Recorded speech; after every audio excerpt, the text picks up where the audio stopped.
Within a few hours, Hurricane Milton is expected to make landfall on the west coast of Florida, the western coast of Florida. Already we're seeing impacts from the storm, including significant winds and heavy rain. And there's also been frequent and widespread tornado warnings throughout the day.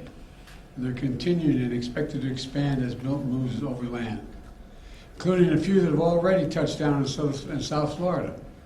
Currently, Milton is a Category 3 with wind speeds up to 120 miles per hour. But no one should be confused. It's still expected to be one of the most and worst destructive hurricanes to hit Florida in over a century. You know, both the heads of the National Hurricane Center and the National Weather Service made it very clear in conversations I've had with them earlier today. Milton still carries incredible destructiveness, can wipe out communities, can cause loss of life. Storm surge is still expected to be up to 13 feet. So I urge everyone in Hurricane Milton's path to listen to local officials and follow all the safety instructions they give. At this point, evacuation is probably difficult. So I encourage people to look for safer shelter. Sometimes moving just a few miles can mean the difference between life and death. We've already approved emergency declarations for Florida. We have thousands of federal personnel on the ground, and we've staged and are ready to go. We have 20 million meals, 40 million liters of water. At my direction, the Secretary of Defense, Austin, has pre-positioned search and rescue teams, helicopters, and high water speed vehicles as close to the storm as possible, so they're ready to conduct life-saving missions. And the administrator of FEMA will be on site tonight in Florida in the state's emergency operations. Both Administrator Criswell and I will be in constant contact with state and local officials in the hours ahead. Once the storm hits, we're going to work with state officials to clear debris, restore power, and do it as fast as possible. The Army Corps of Engineers will pump out water and decrease flooding. We've already directed the Department of Defense to be ready to provide active duty service members to support Florida after the storm surge, if Governor DeSantis requests the help, which I expect he might. Just like we did in North Carolina. I have surged over 1,000 U.S. Coast Guard personnel to perform search and rescue missions and reopen the Port of Tampa as soon as possible. Now, I want to reiterate a point I made clear earlier today to the folks who have been impacted by Helene. This impact, and will be now impacted by Milton. Over the last few weeks, there's been a reckless and irresponsible and relentless promotion of disinformation and outright lies about what's going on. It's undermining confidence in the people in Florida and incredible rescue and recovery work that has been undertaken.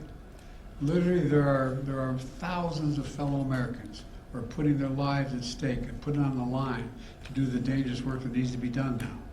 And it's harmful to those who most need the help. Quite frankly, these lies are un-American, and there is simply no place for them. Not now, not ever. Former President Trump has led this onslaught of lies. Assertions have been made that property is being confiscated. It's simply not true. They're saying people impacted by these storms will receive $750 in cash and no more. That is simply not true either.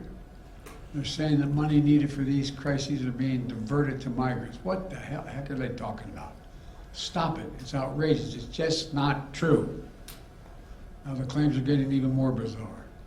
Marjorie Taylor Greene, the Congresswoman from Georgia, is now saying the federal government is literally controlling the weather. We're controlling the weather. It's beyond ridiculous. It's so stupid. It's got to stop.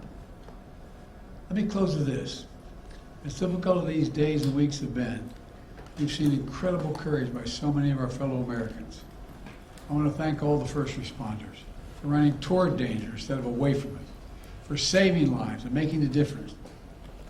FEMA personnel risking their lives, climbing on hillsides to reach people cut off by Helene. Army National Guard flying through the gale wind force it's amazing what they're doing. Firefighters lifting collapsed wood and metal an attempt to see if there are survivors, any survivors under the debris, risking their lives. Coast Guard teams rappelling from helicopters to rescue people and risking their own lives. There are countless friends and neighbors who have sacrificed for the greater good. Volunteers leaving their own families behind to help search for someone else's family. Fellow Americans looking out for one another. That's America at its very best. That's who we are. So my final message tonight is to the people of Florida and all the impacted states, we've got your back. We've got your back.